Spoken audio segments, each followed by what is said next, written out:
ဒီနေ့မီးလည်းမလာဒီလိုနော် icon လေးစမ်းပြမှာ icon ဒီဟာက DH ပေါ့နော် DH ဆိုရင်ဒီကနေရတာအရန်ချောင်းတယ်အဲ့မှာ SG က2မျိုးရှိတယ် SG က2မျိုးရှိရယ်တစ်မျိုးကကျတော့ဒီနောက်မှာခွဲလို့ရတယ်နော်နောက်မှာသူ့ကုတ်လေးကြည့်လိုက်မှာဒီကောင်လေးဆိုလို့ရှိရင် C လို့ပေါ်နေတာသူကလေးကျတော့ဟိုဟာလေးမ C လို့ပေါ်နေအဲ့ကောင်လေးကျတော့ DH လိုမျိုးပဲ DH နီးလောက်ပေါ်နော်သူကနည်းနည်းလေးကြက်တဲ့အရေးအတွက်နဲတယ်ပေါ့တိတ်မကြက်ဘူးတောင်းသူကအဲ့နောက်မှာ C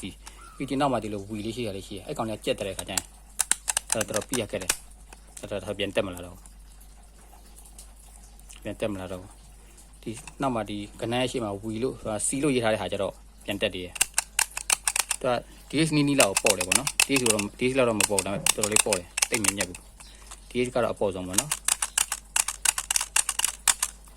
အဲ့ပေါ့ရတယ်သူ့ spring ကြောင့်ဖြစ်တာကြာ spring ကြောင့်ရသူ့အဲ့မိုလောက်ထားတဲ့ဟာလေးပေါ့နော်ဒါ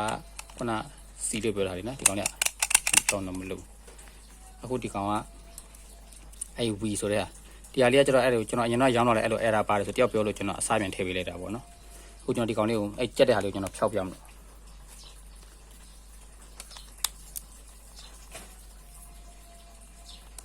စကူရင်ဖြုတ်လိုက်မှာ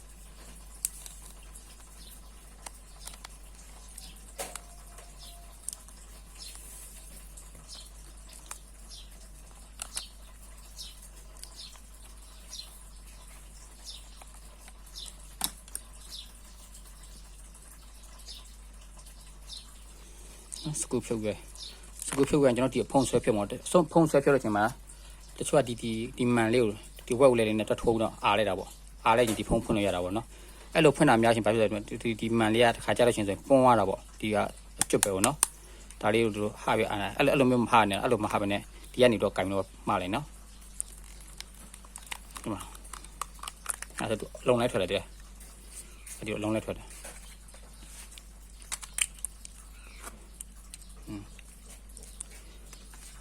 သူက DH လိုမျိုး DH လောက်သူမပြော့ဘူး DH သက်ဆိုင်သူနည်းနည်းမာဆိုဒီ spring လေးတွေမာကြဒီမှာ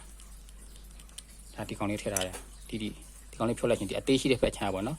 အသေးရှိဖက်ချမ်းဒီမှာဒီလိုလဲပြီးတော့တာဆိုတော့အဲ့လိုလဲပြီးတော့တာနော်အဲ့ဖက်ချမ်းနည်းနည်းမာဒီဖက်ကကျတော့ဒီ clone နေတဲ့ဖက်ချမ်းclone နေတဲ့ဖက်ချမ်းဒါလေးခုန clone ကျွန်းနေဆိုဒီကောင်လေးဖက်ကျွန်းတာနော်ဒီကောင်လေးကျွန်းတာဒီကောင်လေးဘာလို့ကျွန်းလဲဆိုတော့ကျွန်တော်ပြပေးမယ်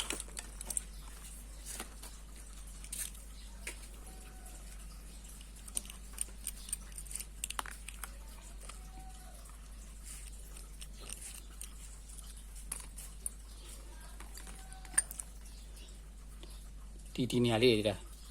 သူတမျိုးကြည့်နေမယ်ဆိုလို့ရှိရင်ဒီလိုတောင်းလေးရှိတယ်မှာတောင်းလေးတောင်းရှိတယ်တောင်းလေးတောင်း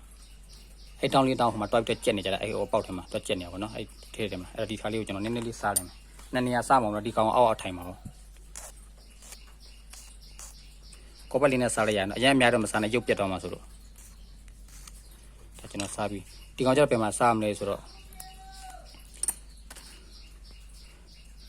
ဒီမှာဒီကနေမုံနဲ့ဖိတဲ့လမ်းကြောင်းမှာဒီဘက်အပေါက်ဖက်လမ်းကြောင်းအပေါက်တက်တဲ့လမ်းကြောင်းဆိုတော့ဒီဘက်တောင်းလေးလေအဲ့တောင်းလေးတွေဒီတောင်းလေးတွေများလာပြီဒီမှာကြည့်လားကြက်တဲ့နေရာတွေပေါ့နော်အဲ့တောင်းလေးကြက်တာဒီအပေါက်ရဲ့ဒီဘက်နှခမ်းနော်ဒီဘက်နဲ့ကြည့်မယ်ဆိုရင်ဒီအပေါက်ရဲ့ဒီဘက်အတွင်းခမ်းဒီဘက်ကြည့်မယ်ဆိုရင်ဒီအတွင်းခမ်းပေါ့နော်အဲ့အတွင်းခမ်းနည်းနည်းလေးစားလိုက်အောင်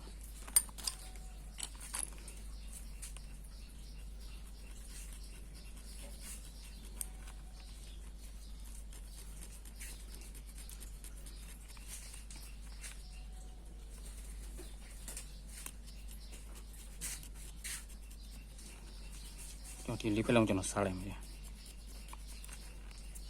ဗီဒီယိုတော့နည်းနည်းရှည်အောင်ပါဒါလေးစား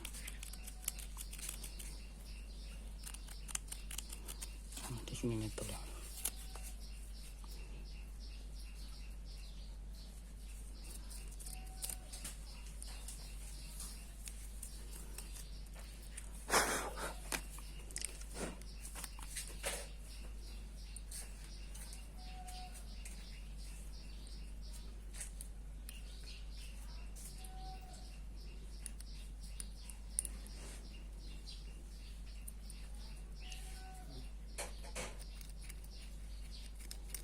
နည်းနည်းတော့ခြောက်သွားပြီနော်ဟုတ်တယ်ဆိုင်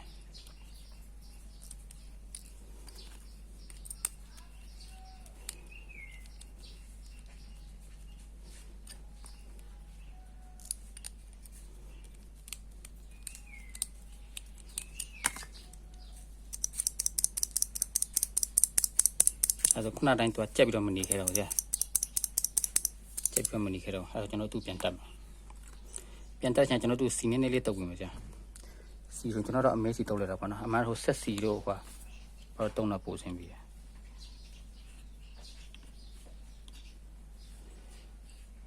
တချို့တော့ဒီလေးဖက်စလုံးတုပ်တာပေါ့နော်ဒီလေးဖက်စလုံးတုပ်တာကျွန်တော်တစ်ဖက်ပဲတုပ်လိုက်မှာတစ်ဖက်တုပ်ပြီးတော့သူကခလုတ်နှိပ်လိုက်ရင်သူရွှေ့ရွှေ့ရမှာလေနော်ဒါပေမဲ့ TC တက်စားရှင်ကိုကားမှာတုံးတဲ့ဥစားအမဲစီတစ်ခုရဲ့အဖြူလေးလေးအဲ့ကောင်လေးတုံးပို့ဆင်းပြီးတဲ့ဒီကောင်လေးတုံးတိတ်မလားဘူးနောက်ပြီးရှင်ဒီဖက်ချမ်းမှာကျတော့ဒီအသေးပဲဆိုင်တာလေး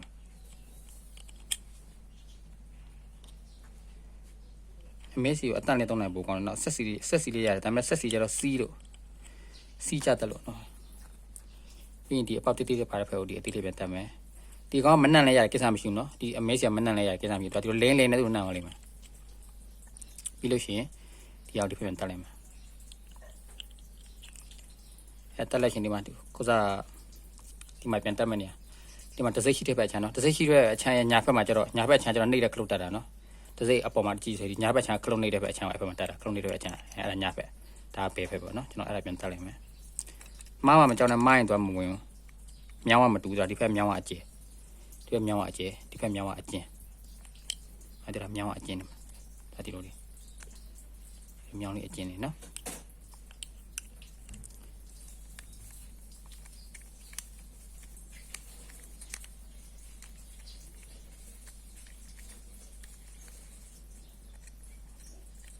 နည်းနည်းမှစောင်းလို့မရဘူး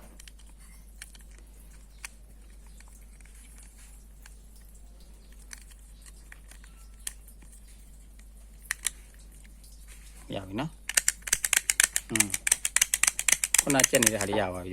အဲကျွန်တော်စကူပြန်ဆွဲရပြီသူစကူပြန်ဆွဲလို့ရှိရင်ဒီဘက်ချမ်းမှာဒီလိုအထူဖက်ဒီဘက်ကအထူရှိတဲ့ဘက်ချမ်းပေါ့ဒီဘက်ကျတော့အပါရှိတဲ့ဘက်ချမ်းပါနော်အဲအထူရှိတဲ့ဘက်ချမ်းအပေါ်ဘက်ချမ်းထားပြရတယ်အားကြီးနေစကူပြန်ဆွဲရ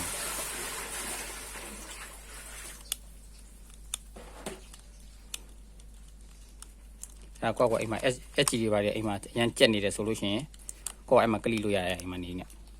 ပေမဲ့သူ့ရဲ့စီကတော့တတ်နိုင်တွေ့တော့အဲ့ခုနကားမှာထည့်တဲ့အဲ့လိုစီဖြူလေးပေါ့နော်အဲ့စီဖြူလေးထည့်ပြီးနေပိုကောင်းတယ်အဲ့ကောင်လည်းတာရှိခန်းတယ်ဒီမဲစီကဂျိုင်းနေနေလေးကျန်းလာအနေထိုင်တာပေါ့နော်အဲ့လိုမျိုးဖြစ်နေအဲ့စီဖြူလေးကားပစ္စည်းဆိုင်မှာလို့ဝယ်လို့ရတယ်အမဲစီလိုမျိုးဒါပေမဲ့သူကဖြူအောင်လေဒါခုနကြက်နေတယ်မကြက်တော့တယ်တဲ့လောက်နေအဲ့လိုဖြစ်တာနော်ဒီမှာဒါဝီလို့ပါထားနေကြက်တဲ့ဟာလေးကိုကျွန်တော်ပြင်လာတာရှော့ရှိဖြစ်တာဒီမှာ DX ဆိုဒါ DX နော် DX လို့ဖြစ်တာဒီလား